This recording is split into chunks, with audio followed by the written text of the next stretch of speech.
Do you want to learn how to check and find support inbox on Facebook quickly? In this video, I'll show you step by step how to do it. So make sure to watch this video until the very end to understand the tutorial properly. To get started, open up the Facebook mobile application and then tap on the menu button at the bottom right corner of the screen. After that, scroll down to the very bottom and tap Help and Support.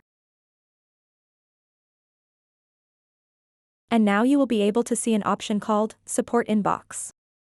So go ahead and tap Support Inbox. As you can see, there are two different options. The first one is Reports about others. And the second one is your alerts. If you want to enable notifications for your support inbox, tap on the gear icon at the top right. And then toggle on this switch.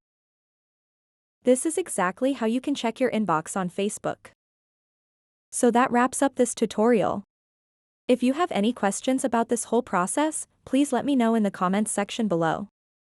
And if this video helped you out, please give it a big thumbs up and subscribe to this channel for more tutorial videos like this one.